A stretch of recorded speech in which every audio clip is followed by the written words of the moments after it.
And we begin. Clear your mind, clear your heart space. Connect to all of yourself. And we can go into story of love. I thought the story was going to be different.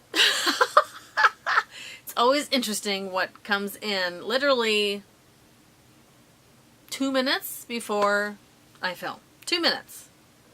Maybe 5. It's a process. So I started with, I first heard, well, let's wear red. I said, okay, I'm thinking about a red shirt, red this, red that. So I saw the red lipstick. I'm like, okay, I'll wear red lipstick. And then I heard more and I did a heart as a teardrop. And now we go into our story. It's not the story of how I met my husband, which is pretty fun, pretty cool. It is the story behind meeting each other. The symbolism of the preparation and also the reality of what today brings in people. The amount of anxiety that's out there right now is a little crazy making for this being that feels it. Okay. So, on a day of Valentine's Day, day number 14 of this month's challenge, and happens to be Valentine's Day, the awareness that seems to be coming forward is the awareness of the love story that we say in our heads about what love's supposed to look like, what love should look like if it was true, what our mate should do for us, and all that sort of thing. And I'm hearing that part of the issue of today, in love in general, is that the sadness that comes up if you're not with someone that you want to be with, or you're not with anyone at this moment, and somehow feel alone, without an ability to share, blah, blah, blah, blah, is I want to smack people. I know! I shouldn't feel that way, right? I'm a spiritual being. I shouldn't want to smack people. The human part of me wants to smack people. And in a loving, encouraging way. So, what the hell am I talking about, right? So here's the thing. There is a creation in all of us that tells us these like checklists of things about the person that we're with and what they should do for us and what they should show us and what they should buy for us and da-da-da-da, in order to feel worthy of being loved. And in just saying that, isn't there something wrong with that? There's something wrong with that. What's wrong is not that it's like wrong. It is what is. And yet, the question is, do we want a low vibration of love in our life, or do we want a higher vibration of love in our life? Right? And so, the story and the fantasy of love, the fantasy of a relationship, the fantasy of a marriage is really what we are referencing when we talk about that subject matter, right? So, and that storyline will be very different depending on what your background is, what your role modeling was, what were your parents like, what were your grandparents like, right? And And so really the disappointment, the sadness that comes up when people think about relationships and love, from what I hear, is that fantasy is not being actualized. And at the same time, can it? Can it really? I mean, I wasn't really into like the whole Princess Cinderella thing. And even with that, I had some preconceived ideas of what a relationship, more than that, what a marriage would be like. And I didn't really obsess about it like some people do. I mean, some people really obsess about it. It's like their archetype, that, the Cinderella archetype, right? And so this tear, this heart tear, is because it is being asked to consider shedding your last tear for the fantasy that you have created, and that fantasy is actually limiting the ability to find what you're hoping for and be in the relationship that you're hoping for. Besides the self-love, which is absolutely necessary, the preparation to actually finding a really great relationship is that you don't need a great person to fulfill you, that you don't need a great partner to feel whole, that you are whole, and now you just want to share yourself with someone. That's the preparation. That's a preparation that I found myself in before I took this trip, forced vacation, and found the man who ended up being my husband. I was so fine being on my own. And a lot of relationship coaches will tell you, when you are sure, clear, and in love with who you are in the moment, that's when you're going to bring someone to you that really is more of a spiritual match for you. They're going, not to say it's going to be perfect. What it means is it's going to allow you the opportunity for your truest growth on the spiritual side, not just on the human side. Okay? It'll be your soul's journey. That's why they call them soulmates, right? And by the way, there is not one soulmate for everyone. That is a load of dew. Okay? There are, let's check, 9 to 24 soulmates per person. Ish. Maybe say locally. No, nationwide, okay. All right, so the anxiety that I hear from people, oh, I want to meet my soulmate. There's more than one.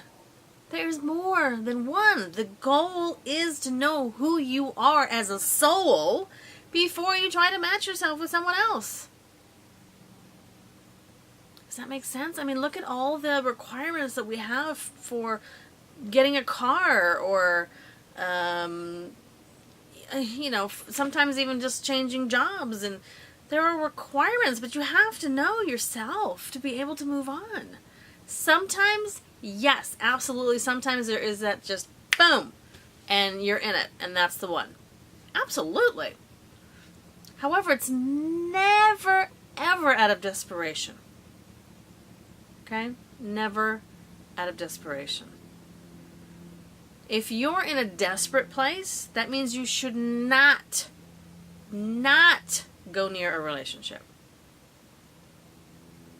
Because it'll only draw out more of the low vibration. And I hope that makes sense. So this tear is for all of us to shed our last tear and mourn the fantasy that we've been holding about love and relationships. Marriage is not perfect. It takes work and effort. Friendships are work and take effort. Living takes work and effort. There's no difference. And what's the common goal? What's the commonality in all those scenarios? You, me, us. in that person. That person has to feel strong and solid as best as possible. And again, there is no perfection even in that. However, if you find yourself saying things like, well, when I find the right person, then I'll finally be able to blah, blah, blah, blah, blah. No. Well, when I'm in a good relationship, then I'll feel loved. No. Anytime there are contingencies like that come up in your brain, know that that means you are not ready. Okay? So, in preparation for shifting into a relationship that's a higher vibration, if you are not in one currently, and you have not made a list of the types of qualities that you would like in a person, not looks necessarily, or height, but those are the easy ones to go to, right? Looks, height, income. What are the qualities in the person that you want to have so that universe knows what you're looking for, you're getting ready for that kind of person, so it can be a match? There has to be some understanding of yourself and what you think, at least what you think would be of benefit to your soul. Right? So it's not just about heart. It's the soul. It's the heart of the soul that we're looking to satisfy. So, if you haven't made a list, make a list. Make a list. And, just throw in the superficial junk. It's fine. But, put it at the bottom. Because ultimately, that's not the most important thing, right? But when you make the list, it's like the characteristics, right? It's like the, how do they treat other humans? It's the, how do they, their ability to express themselves, all that sort of stuff. If you write down in your list everything is an emotional-based thing, make sure that's what you're asking for, okay? I think one of the biggest, greatest issues in our society right now is men aren't allowed to be men, and women aren't allowed to be women.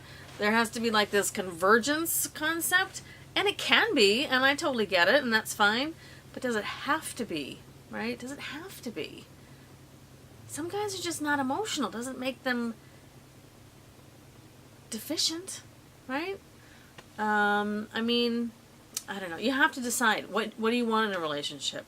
I'm a very dominant partner in the relationship, which means I can do the plumbing, I can repair things, I can pick up very heavy objects, I can get a chair and get things that are taller than I am down. So I don't have to have help for things like that. I'm very good at solving problems. And so that wasn't really what I needed for my mate, okay? And so I believe, in retrospect, in my declaration that I was fine without having a man and needing to find somebody, I let go of that desperation, I let go of that fantasy. It allowed me to attract somebody that I could feel and understand versus listen and understand. It wasn't just it wasn't about the words. It wasn't about the action. It was about the feel. I could feel him. Right? If you grew up into a family where words were not kept, then you're going to have a really hard time trusting someone who actually expresses themselves in words. You're going to have a hard time. So that's a good practice. You have to look at what are the frustrations that you had in your family. If you notice your family to parental situation, and look at it from an observer's point of view so that the emotions go away. Look at it at an observer's point of view and you say, okay, this seemed to work and this didn't seem to work. So I want to make sure that when I consider what I want to be in a relationship. This is something that I want to sustain. And this is something I want to be cautious about. Because likely you're going to repeat these things in the relationship either way, even with your soulmate. You're going to repeat some of this stuff because you've never been in a really great relationship. And so you're going to have to practice. Right? So, and don't ask for someone like you, because that's just a terror waiting to happen. It just is. Anyhow, so make your list. And, you know, the other side of that is it may be a really good idea to make a list of what you want to be in the relationship. How are you going to show you love somebody? How are you going to allow someone to grow while they're with you? How are you going to allow yourself some boundaries if you're misunderstanding something? How are you going to deal with their scar tissue? How are you going to deal with the way they present their family stuff within the relationship? Has nothing to do with you. It'd be in the relationship with anybody, right?